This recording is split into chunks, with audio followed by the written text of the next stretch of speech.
John and Damon here from Games, Brains and a Head-Banging Life, gbhblofficial for short, and it's they made what into a TV series. Pac-Man and Ghostly Adventures.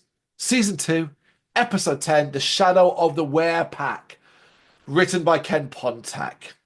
It is Halloween, and President Spirus is throwing a huge Halloween party. Yes, it's a Halloween episode, and unfortunately we can't time this for Halloween, but yeah, it's a Halloween episode. What are we going to do? Everyone is invited, which Brrraains monitors and jealously reminisces about his brother being treated better than him. He blames Spirits for all his suffering, and Dr. Buttocks comes with a plan. All Brrraains wants to now is to see his brother suffer the way he did. So he starts reminiscing about their childhood. To be fair, now I will give them a break in this because it does look like he does get treated like crap, right? And you can almost feel sorry for Brrraains until you remember this. This is Brrraains' version of his memory. Exactly. We don't know it's accurate. Pac, Silly, and Spiral are walking the streets and telling each other scary stories. A scary noise is heard, and they go off to investigate, running into two Pac-Worlders who claim they saw a Were-Pac. Not everything has to have Pac in the fucking name. Not everything. The proof? A footprint that is taken to Cersei and analysed. The game is afoot. Sherlock Holmes reference there, as Cersei transforms into a Sherlock Holmes style character, and they set out to find the Were-Pac. They quickly find it in an alleyway where it has stolen a child's ice cream, and I was like, oh damn it, it's going to be really crap stuff, not proper. I'm not expecting it to be ripping Pac-Worlders apart, Yeah. but you know, maybe a bit more fun than it steals a child's ice cream. Happily, they find that it's Fuzzbit. Using modified PSCs, they shoots net. Isn't it always handy that Cersei has the right thing at the right time? Yep, indeed. The Were-Pac is still on the loose, and they follow the sound of its howl, seeing it attack the burger restaurant, but they're still too late to catch it. They're always one step behind it, it seems. That's intriguing. It wasn't. I just figured, well, it's because they're slow. Yeah. Meanwhile, Spiros does a press conference playing down the Were-Pac incident so it doesn't ruin his Halloween party. He's the worst. He's the worst character in this fucking show. Now I am convinced this is a direct reference to the mayor of Amityville in Jaws. Amity, is it Amityville? Yeah. Amity Town. Yeah. Amity Island. Sorry, Amity Island. Amityville is obviously the place with the ghost house. But yeah, he's the mayor. Keep the beaches open. There is no shark. This is what this is, right? There is no reason, but I don't want my Halloween party ruined. What a prick! Skibo, seeing this on TV, believes, oh, well, the Were-Pac's a hoax. I've got an idea. I will also play a hoax on Pac. I'm down. Give me more Skibo, being Skibo. Elsewhere, the search for the Were-Pac is called off, and we go to the next night, Halloween night. Everyone is out trick-or-treating, and we see Skibo enact his plan, pretending to be a Were-Pac to scare people off and get Pac's attention. And it works, except he's immediately caught and runs off. I was like, oh, well, I thought this was going to be the predominant part of the episode, that maybe it was Skibo all along, and it was him. He just kind of goes through, like, Skibo spends the episode like scaring Pac and doing this, whatever, until eventually, at the end, he ends up coming face to face with a real Were-Pac, that kind of thing. That's what you would think, yeah.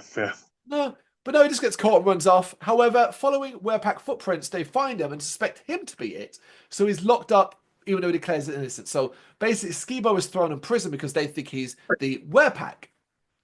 Spirus is happy as his party can continue his plan, but Cersei isn't convinced they have the right person. Meanwhile, Brrraains continues to regale Fluffy because he's talking to his dog Fluffy. Remember the three-headed dog? With his sad childhood, becoming nasty as Spirus is treated so well compared to him. Spirus' party is underway and everyone is having a good time. You know when he said everyone is invited, what he means by is everybody in the show is invited. Not just every Pac-Worlder. Dr. Buttocks crashes it, but Cersei just thinks it's a costume, insulting the ghost to his face. Why would you think that's a costume? Like, why do they always do that? Oh. No time to continue this, though. The Were-Pac is about, and as they hear Spiral screaming, they see it run down a hallway. In another room, Silly and Spirus have been knocked down, and there's a joke about the Were-Pac not being housebroken, because it weed, basically. Yeah, basically. They now suspect Silly might be the Were-Pac, but again it is heard elsewhere, so Pac runs off to find it. More lamenting his childhood, with at least a fun story as to why Brrraains dislikes mustard. Stick with this. Stick with this. I would have done this story, forget the Halloween angle. I would have had Brrraains telling his childhood story to Fluffy. And we see it basically from this perspective. And at the end of it, you basically have, and it looks like Brrraains is misunderstood. And that really Spirus is the bad guy and all of that. At the end of it, you go, Dr. Buttocks just goes, well, that's a great story if it wasn't all a complete lie. And then Brrraains go, well, it could have been that way. And that's how the episode ends. Just something like that, right? Then you have a separate episode. I know we do this almost every time we rewrite these episodes. And this is fine for a Halloween episode. A Halloween episode about a werewolf is a fine idea. And don't get me wrong, it's got a clever twist in it as well. So I'm not saying it's a bad episode, like in that sense. But it does sort of feel like we're not really going anywhere. Anyway, we did get a fun thing where Pac tricks it into a bath.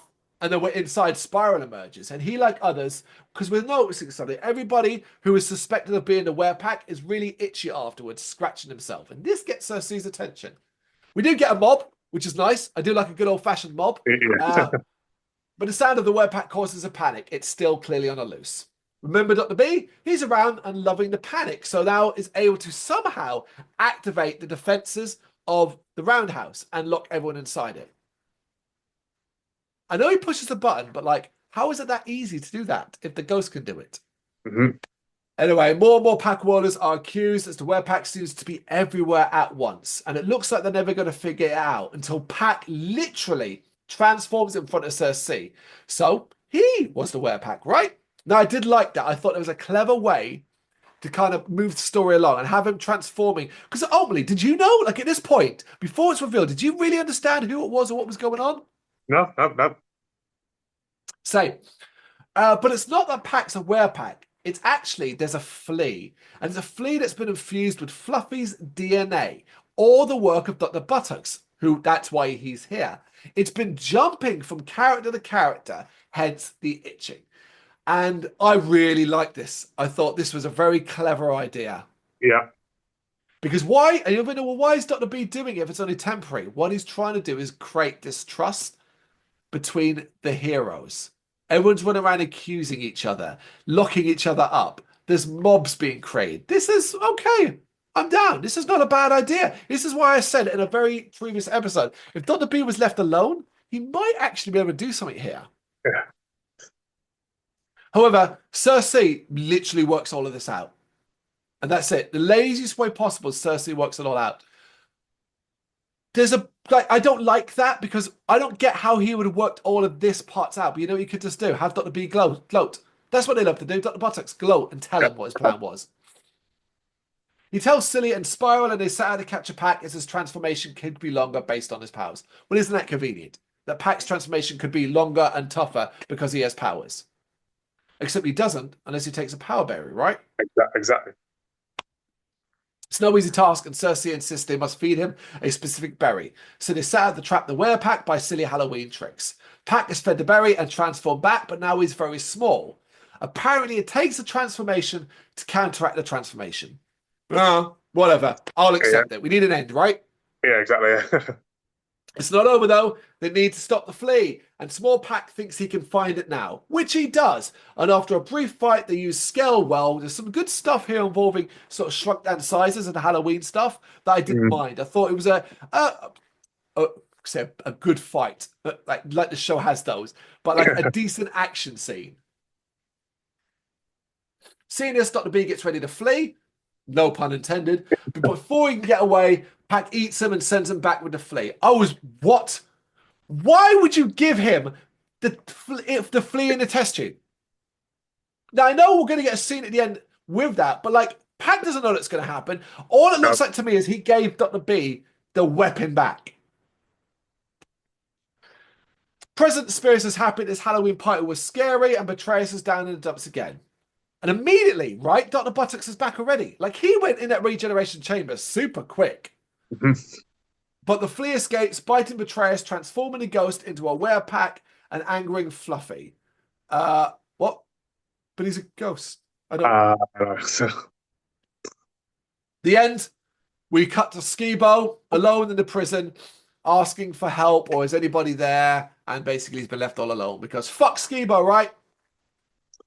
Yep, the To be ultimate fair villain. though, it's kind of, at least it's right here. He was purposely gone out of his way to prank Pac, so he's got to get a punishment on this. So do you know what I mean? Like, at least the messaging is on point. Yeah, I suppose. Yeah. That's the Halloween episode done, and I don't think we're going to have any more before the end of the show. So that was episode 10, The Shadow of the Were-Pac. It's all right. It's all right. Yeah. There you go. You got any thoughts? You know what to do? Let us know in the comments. Thank you very much for watching. If you've enjoyed what you've seen, please consider hitting that like and subscribe button. It does help us out. You can find us at gbhbl.com and across all social media platforms. And if you really want to give us a bit of extra support, please consider buying us a cup of coffee over on our coffee page. Thank you.